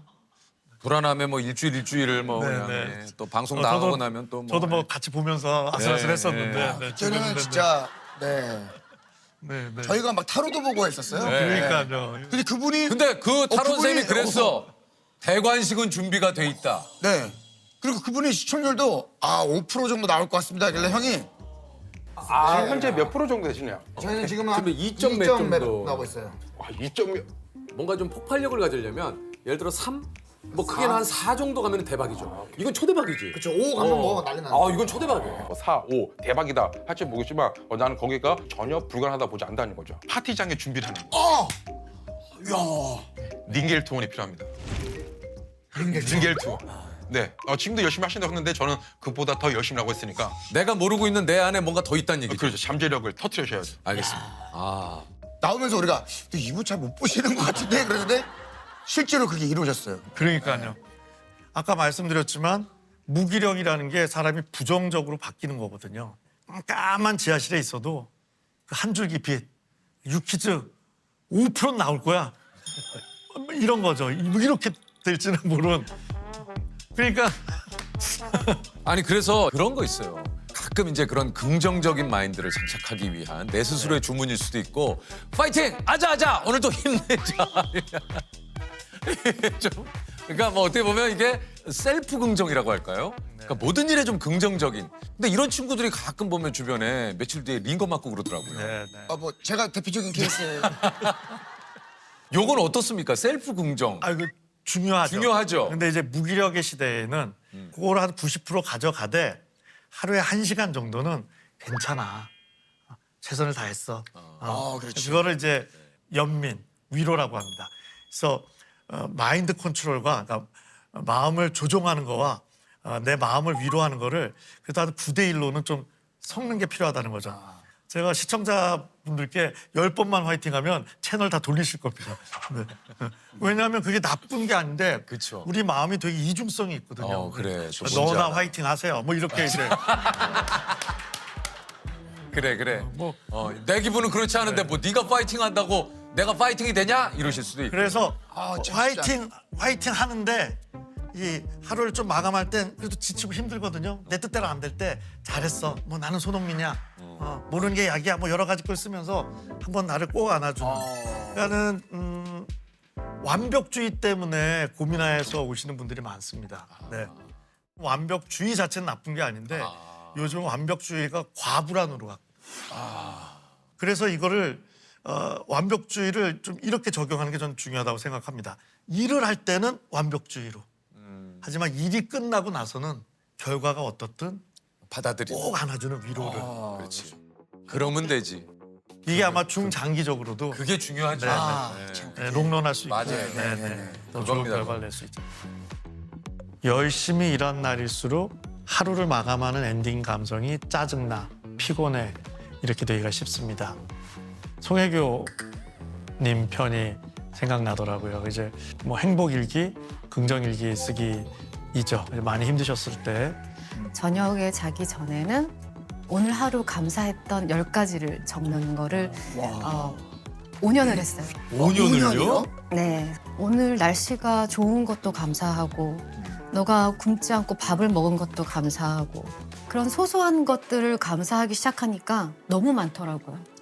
오늘 너무 좋았어까지는 아니지만 나쁘지 않았어 정도로는 하루를 마감해줘야 오늘 하루 가치 있게 보냈다. 이런 기억이 이제 남게 되면 그게 이제 또 그 다음에 뭔가를 할 때 좀 더 버티는데 도움이 되죠.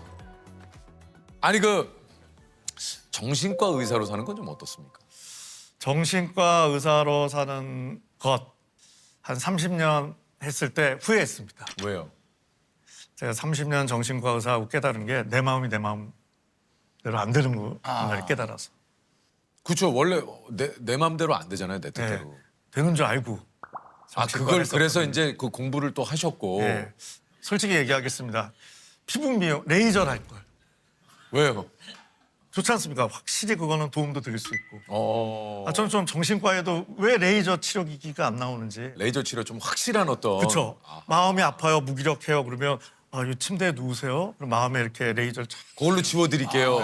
그 고민을. 그러니까. 생각만 해도 굉장히. 네.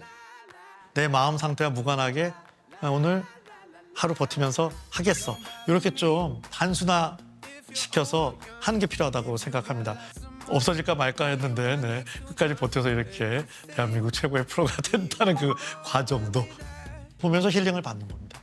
유퀴즈가 저의 정신과 의사인 거죠. 그 순간은. 그게 커피 한 잔일 수도 있고요. 내가 보고 싶은 뭐 영상을 보는 걸 수도 있고요.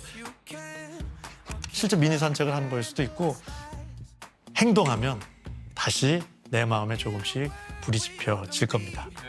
최근에 그 기사를 봤는데 이제 30, 40대들의 노화 속도가 좀 빨라지고 있다. 이게 이제 사실 의료 기술이 발달을 하면서 기대 수명보다 더 늘어난 거 아닌가 이런 생각이 좀 드는데 오히려 어떻게 30, 40대 노화 속도가 더 빨라지고 있다는 건 뭡니까 이게? 사람이 노화 속도를 결정하는 가장 큰 네 가지를 들자면 운동 역량, 술, 담배거든요. 첫 번째로 사람들의 식습관이 나빠졌다. 그렇죠. 가공식품, 초가공식품을 먹고 또 동물성 지방을 많이 먹고 당분을 많이 먹는다. 두 번째로 신체 활동을 예전처럼 하지 않는다. 젊은 사람들에서 남성은 비만이 50%예요. 그리고 여성은 마른 비만이 거의 전체 여성의 50%. 노화 속도를 줄이기 위해서는 이걸 예방해야 한다고 말씀드렸는데 이런 것과 관련된 지표들이 나빠지고 있는 거죠. 그러니까 평균 수명은 증가됐어요. 조금씩. 그럼에도 불구하고 같은 연령일 때 몸의 지병 정도, 만성 질환 정도는 더 나빠지고 있는 거예요. 여러 가지 몸에 이상이 나타나는데도 의료 기술이 발달하고 약들이 이제 뭐 계속해서 좋은 약들이 나오다 보니까 병을 가진 상태로 이제 기대 수명을 쭉 채우는 이런 상황이 되는군요. 옛날에는 생로병사라고 했어요. 예, 맞아요. 근데 지금은 생로병, 그리고 이 병이 굉장히 길어지면서 병의 개수가 병 되면서 그 다음에 노쇠가 옵니다.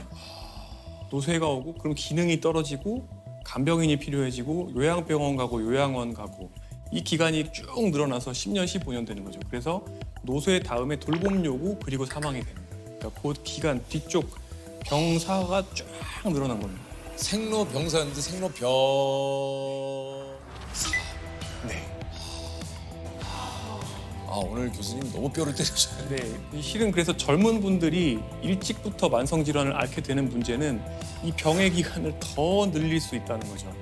젊은 세대들이 요즘 좀 빨리 늙는다 이런 얘기들을 또 지금 교수님이 해주셨는데 이게 여러 가지 좀 노화를 가속시키는 환경에 우리가 노출이 돼 있기 때문 아닐까요? 노화 속도에 크게 영향을 주는 게 다시 말씀드리면 운동 역량, 술, 담배가 있고요. 그리고 스트레스가 있고요. 수면이 있습니다. 근데 그 스트레스를 얘기하셨는데 네. 예를 들면 스트레스가 쌓이잖아요. 그럼 저는 가볍게 맥주 한 잔 쫙 하면 스트레스가 풀리거든요. 그렇죠. 이게 술은 정말 한 잔까지만 먹을 수 있다면 그걸 자기가 통제할 수 있다면 정말 좋은 스트레스 또는 이완의 수단이기도 한데요. 저는 한 잔만 먹을 능력이 없습니다. 네. 그래서 웬만하면 아예 먹지를 않는 편입니다. 그러면 맥주 마시고 해소하는 게 낫습니까? 아니면은 맥주가 몸에 안 좋으니 스트레스를 받는 게 낫습니까? 그런데 이제 많은 분들께서 저한테 건강하게 사는 생활 습관이 결국에는 나에게 스트레스를 주지 않을까 그렇지. 이런 우려를 많이 하시는데 난 저렇게 못 살아 이렇게 많이 하시잖아요. 그런데 우리가 즐겁다고 생각하는 것들은 사실 대부분 스트레스입니다. 예를 들어서 술을 좋아하시는 분들의 혈액을 채취해 보면 스트레스 호르몬이 더 올라가 있습니다. 또 하나가 스마트폰 우리가 쇼츠 뭐 이런 여러 가지 빠른 요즘 굉장히 동영상들 많이 많죠, 보잖아요. 그런 것들 보다 보면 처음에는 즐거운 호르몬이 나오지만 도파민이라는 것이 나오지만 잠깐 뒤에는 결국에는 도파민이 떨어지면서 또 스트레스를 받게 됩니다. 그래서 스마트폰을 많이 쓰시는 분들은 특징적으로 3가지 문제가 생깁니다. 뭡니까? 우울, 불안, 수면 장애. 만성 스트레스에서 생기는 세 가지 특징이 우울, 불안, 수면 장애거든요. 스마트폰은 결국에 즐거움이 아니라 스트레스인 거예요. 사람들이 옛날에는 책을 보았고 그 이후에는 2시간짜리 영화를 보다가 15분짜리 유튜브를 보다가 지금은 1, 2분짜리 쇼핑을 봅니다. 점점 집중력이 짧아지는 것인데요. 이런 상황이 되다 보면 ADHD가 아닌 분들도 마치 ADHD의 두뇌를 가진 것처럼 점점 집중력이 나빠지게 됩니다. 교수님 그렇다면 지금 가장 중요한 건 그겁니다. 그래서 어떻게 노화를 좀 늦출 수 그렇죠. 있느냐. 이게 좀 중요한데 이게 뭡니까? 어떻게 하면 좀 노화를 늦출 수 있나요? 네, 많은 분들께서는 지금 당장 약을 딱 하나 먹으면 그렇지. 네, 10년 정도 그게 좋지. 바로 그래서 저희가 이걸 개발했습니다. 네, 이게 최고죠. 사실 그런 방법은 아직까지는 없고요. 없습니까? 네, 연구는 하고 있죠. 연구는 하고 있고 두 가지가 있습니다. 예. 노화 속도를 느리게 만드는 그러니까 사람의 삶을 가늘고 길게 뽑는 방법이 있고요. 약 중에 두 번째는 시간을 되돌리는 거죠. 영노화라고 합니다. 영노화. 브라이언 존슨이 그런 여러 가지 25억짜리 시스템을 가지고 만든 본인의 노화 속도 저감이 대략 한 4분의 1 정도는 된다고 보시면 됩니다. 4분의 1 정도. 네, 4분의 1 정도 느리게 만든 거예요. 근데 이 정도를 만드는데 사실은 조금 전에 말씀드렸던 경박단소한 식사 그리고 꾸준한 운동 그다음에 술 담배 안 하기 이 정도면은 거의 대부분이 가능합니다. 그러니까 브라이언 존슨이 지금 뭐 25억에서 뭐 얼마인지 모르겠지만 그 정도 쓰지만 우리가 식사량 조절, 운동하고 잘 자고 이것만으로도 충분히 25억, 30억의 효과를 낼 수도 있다. 생활 습관이 실제로 가장 강력한 항노화 물질인 거죠. 이게 또 있네요. 아니 어쨌든 지금 저희가 생활 습관만 바꿔도 우리가 좀 건강하게 늙을 수 있다라고 이러셨는데 결국은 이게 이제 그 당 지수가 낮은 이런 식품들이라든가 이런 거를 좀 섭취를 해야 돼. 이 당이 굉장히 노화와 좀 밀접한 관련이 있는 거죠. 네. 평생 동안 내 췌장에서 나온 또는 내가 투여받은 인슐린의 총량이 거의 나의 생물학적인 노화 정도랑 어느 정도 비례한다고 볼 수도 있습니다. 그런 탄수화물의 과잉이나 또는 단순당, 정제곡물 이런 것들에 계속 노출되면은 계속 노화 속도가 빨라지는 것이죠. 우리가 아는데도 참 주변에 너무 맛있는 게 많아요. 그 빵 요즘 또 맛있는 빵도 얼마나 많습니까? 거기다가 또 뭐 음료수들도 그렇고 뭐 주스 뭐 그러니까 내가 좋아하는 거하고 하나둘씩 이별해야 돼요. 그렇죠. 어쩔 수 없어. 내 걸 내줘야 조금 주지. 야, 근데 요즘에 뭐 그런 얘기 있잖아요. 그러니까 음료수인데 뭐 제로 음료수. 그게 그 어릴 때보다 엄청 많이 나왔더라고요. 우리가 어렸을 때 맛을 봤던 음료수들이 대부분 제로가 많이 나오는데 선생님은 그거에 대해서는 좀 어떻게 생각을 하시는지? 네. 기본적으로 제로 음료를 드시는 거는 대사적인 측면 또는 노화적인 측면에서는 당연히 설탕이 들어있는 음료수보다 훨씬 안전합니다. 네, 그렇긴 하지만 제로 음료를 먹으면 그러면 살찐 사람이 살이 빠지느냐? 그거는 그렇지는 않다고 되어 있습니다. 근데 그게 왜 그럴지에 대해서 생각을 해보면 이제 두 가지가 있는데 하나는 제로 음료를 우리가 마셔도 단맛을 머릿속에서 느끼잖아요. 그러면은 그 단맛 때문에 반사적으로 인슐린이 조금 분비가 될 가능성이 있습니다. 네, 신기하네. 그때 혈당이 살짝 떨어지면서 식욕이 증가될 가능성이 있고요. 두 번째는 내 입맛이 단맛에 적응이 돼 있는 상태로 살다 보면 결국에는 다른 음식도 더 달게 먹게 된다는 건데 그렇기 때문에 제로 음료를 드시는 것도 좋지만 그러니까 설탕 음료보다는 제로가 낫고 그보다는 물이 훨씬 좋다. 물이 훨씬 낫다. 네, 그렇게 말씀드립니다. 가장 안 좋은 음식들이 단순당과 정제곡물이라고 제가 항상 말씀드립니다. 더 나쁜 것은 그런 것들을 액체로 먹는 것이죠. 콜라나 사이다 그리고 주스와 같은 것들은 굉장히 빠르게 혈당을 올리는데 당 지수가 거의 100이라고 하는데요. 이 말은 무슨 뜻이냐면 거의 포도당을 물에 타서 먹는 것과 같은 속도로 혈당을 올린다는 의미입니다. 많은 분들이 건강상의 이익을 얻기 위해서 선식 그러니까 탄수화물을 갈아서 물에 타먹는 것이죠. 그리고 디톡스 주스 같은 걸 드시기도 하는데 이런 것들도 굉장히 빠르게 혈당을 올리는 정제탄수화물이라고 그대로 이해할 수 있습니다. 이런 음식들은 우리 몸에 인슐린이 굉장히 많이 분비되게 만들고요. 여러 가지 노화의 억셀러레이터들을 더 빠르게 작동하도록 만듭니다. 아니 실제 그럼 교수님의 식단은 좀 어떻습니까? 어떤 걸 좀 많이 드세요? 저의 식단은 기본적으로 렌틸콩을 저는 굉장히 좋아해요. 렌틸콩. 네, 그리고 채소, 견과류, 블루베리, 현미, 귀리. 다 뭐 귀한 음식들이네요. 이제 뭐 귀리도. 교수님은 몇 살까지 살고 있어요? 궁금해서. 네, 저는 100살까지는 살고 싶은데요. 근데 사실은 시간보다는 그 죽는 날까지, 저 죽는 전날까지 환자를 볼 수 있을 정도의 기능이 되었으면 좋겠어요. 그러니까, 그거 진짜 중요하죠. 네. 아니 근데 가끔 또 이제 그런 거 있어요. 이제 이런 얘기를 나 사실 그 방송 보면서 교수님하고 얘기를 했는데 방송하면서 교수님이 이런 얘기를 하시더라고요. 야, 세상에 이런 일이 안 봤냐? 거기 하루에 믹스 커피 10잔씩 드시고 라면만 쭉 드셔도 야 100세 뭐 120까지 사셔.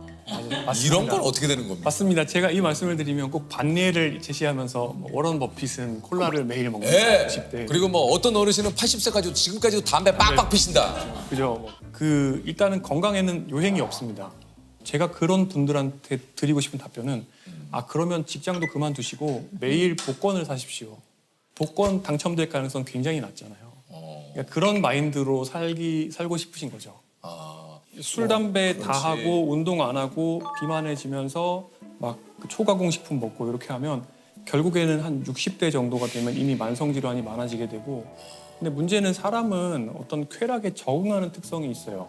그러니까 굉장히 많은 쾌락을 즐긴다 하더라도 그게 디폴트, 기본값이 되어버리기 때문에 거기서부터 더 많은 양의 쾌락으로 계속 나아가지 못하면은 결국에는 쾌락이 전혀 없었을 때랑 비슷한 정도, 그러니까 그냥 기본값으로 돌아오는 겁니다. 다시 내가 느끼는 정도는요.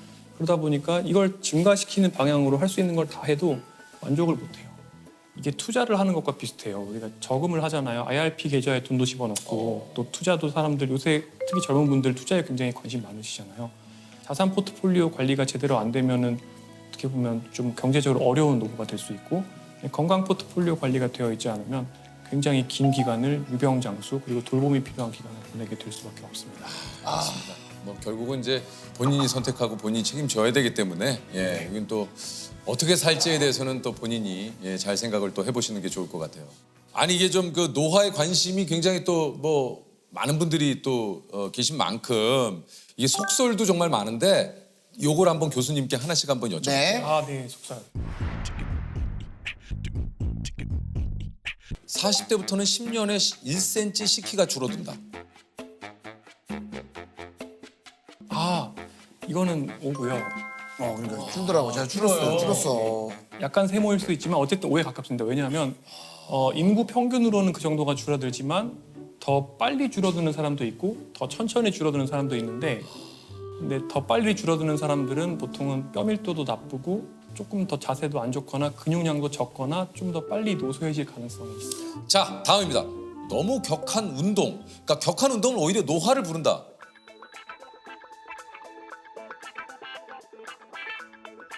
어떻습니까? X입니다.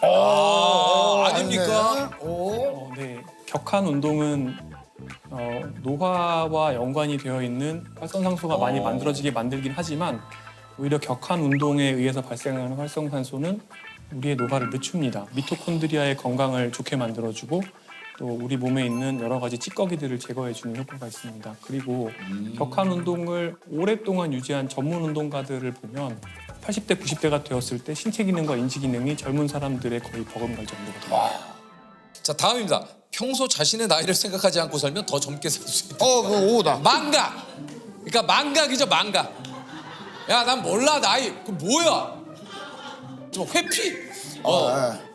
난 나이가 없어. 약간 저는 오라고 좀 봅니다. 네, 오! 비슷한 디자인으로 연구를 했던 적이 있는데 요양원에 계시는 어르신들을 과거의 환경으로 꾸며놓으니까 그분들의 행동이나 인지 기능이나 이런 것들이 개선되었다라는 연구가 있어요. 그런 연구가 있고, 그래서 어떻게 보면 내가 나이가 들었다라고 생각을 하고 거기에 매몰되어 있는 것 자체가 좋지는 않죠.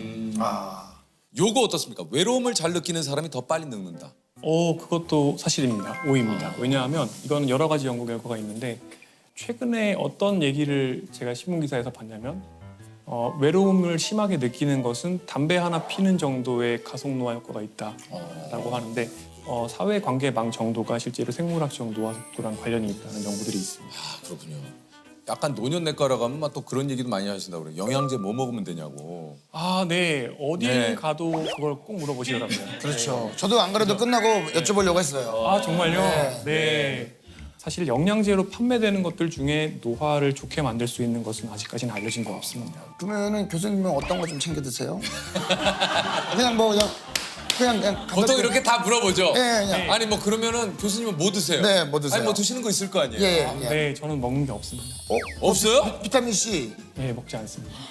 아 진짜요? 네. 그러면 어떤 거 식사만?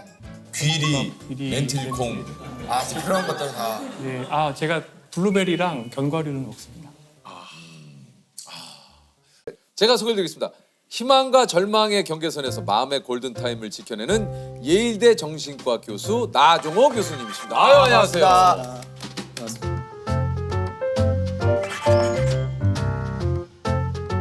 네, 안녕하세요. 저는 나종호라고 하고요. 미국에서 예일대 정신과 교수로 일하고 있습니다.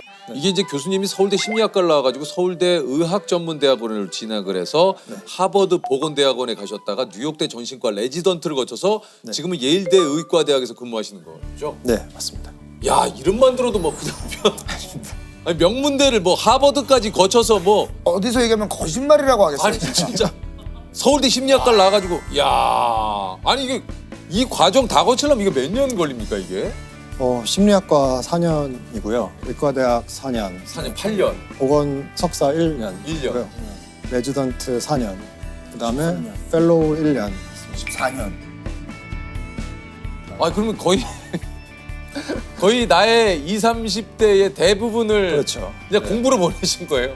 굉장히 많은 시간을 보낸 건 맞습니다. 네. 교수님이 뉴욕대 병원 레지던트 시절에 응급실에서 근무를 하셨다는데 이게 미국에서는 정신과 선생님이 응급실에서 근무하세요?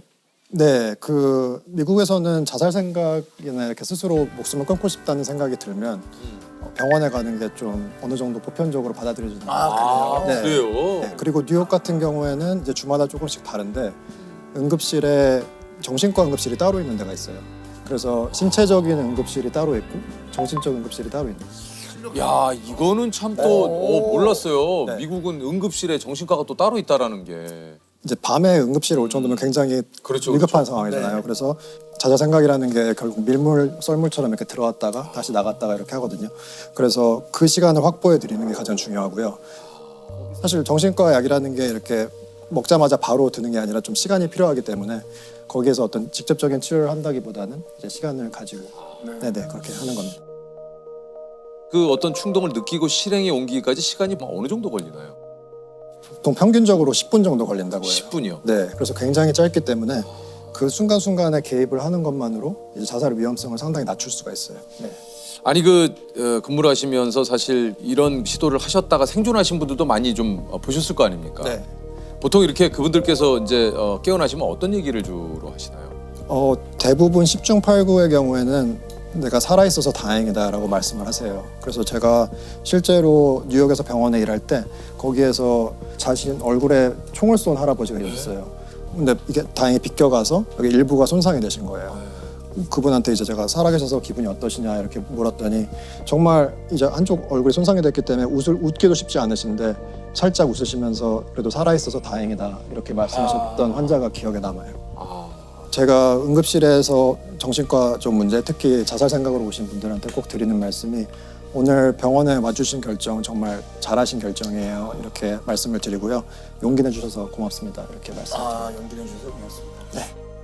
근데 이제 그 교수님께서는 한국에서 자살을 극단적 선택이라고 표현하는 데서 좀 개인적인 아쉬움이 좀 있으시다고 그래요. 네, 사실 극단적 선택이라는 표현은 어떻게 보면은 좀 우리가 자살이라는 단어를 완곡하게 표현한 그렇죠, 거잖아요. 그렇죠. 예. 그런데 우리가 언론에서 자살을 보도할 때 가장 중요한 게 이게 선택의 일부라는 거를 보여주면 안 돼요. 그래서 선택지의 하나라는 것을 명시하면 안 되는데 사실 극단적 선택이라는 말은 그 말 자체에 선택이라는 게 포함이 돼 있잖아요. 그래서 그게 이제 가장 큰 문제점 중에 하나인 것 같고. 선택지에 놓는 것이 아니다. 그렇죠. 예. 그리고 정신 질환을 가지신 분들이 굉장히 많아요. 자살로 이제 사망을 하시는 경우에. 네. 그럴 경우에 우리가 예를 들면 암으로 사망을 하시면 그분이 투병을 하셨다고 하잖아요. 네네. 그래서 병하고 싸우다가 이렇게 돌아가셨다 네. 이렇게 하는데 정신 질환을 앓다가 이제 세상을 떠나신 분들한테 어떤 선택이라고 하는 것 자체는 어떻게 보면은 좀 부정적인 뉘앙스를 줄 수 있다라는 생각. 그들은 나름대로의 투병 생활을 한 건데. 그렇죠. 예. 그리고 마지막으로 이제 자살로 세상을 떠나신 분들의 유가족이 있잖아요. 그런 분들은 굉장히 죄책감으로 괴로워하시는 경우도 많고 그분들이 실제로 가장 듣기 싫어하는 말이 너희 가족이 왜 그런 선택을 하셨냐 이런 질문이라고 해요. 가뜩이나 죄책감을 느끼시는데 오히려 죄책감을 2번 드리는 언어가 될 수가 있어서 네. 그래서 그냥 이제 그 교수님께서는 자살이라는 표현을 네, 사실 대부분의 나라에서 그냥 자살로 표현을 하고 있어요. 왜냐하면 완곡한 언어로 표현을 한다는 게 어떤 자살 예방한다던가 자살을 줄이는 데 도움이 된다는 근거가 별로 없거든요. 그래서 제가 지속적으로 좀 그렇게 주장을 하고 있습니다. 네.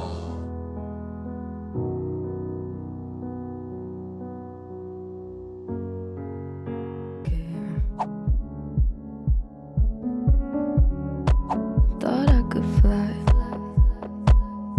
so I stepped off the golden. Nobody cried. 스스로의 우울증에 대해서 이야기를 하고 나도 이렇게 힘들었다.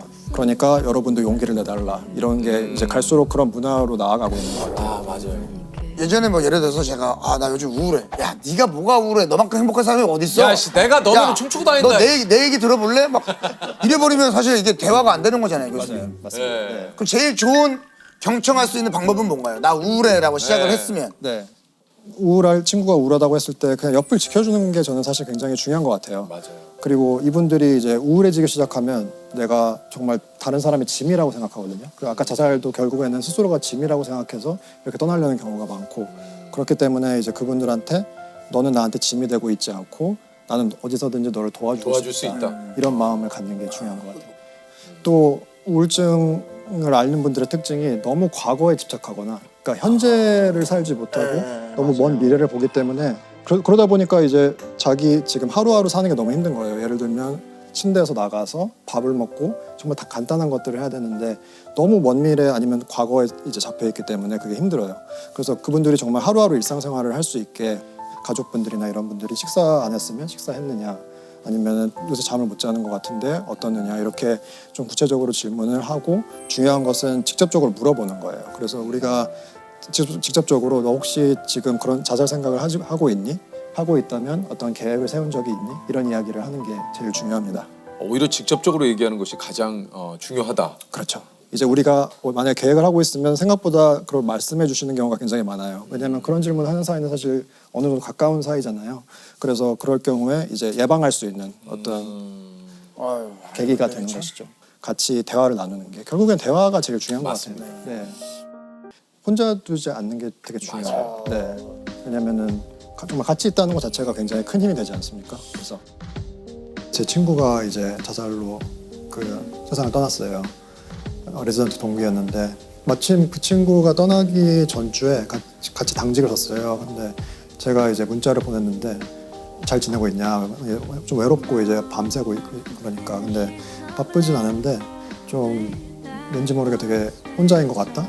그런 이야기를 했어요. 그래서 그게 너무 좀 마음에 남더라고요. 뭔가 너무 제가 좀 그래도 내가 그때 좀 더 따뜻한 말이라도 한마디 해줬으면 조금이라도 따뜻함을 느끼지 않았을까 그런 생각은 가끔 하는 것 같아요.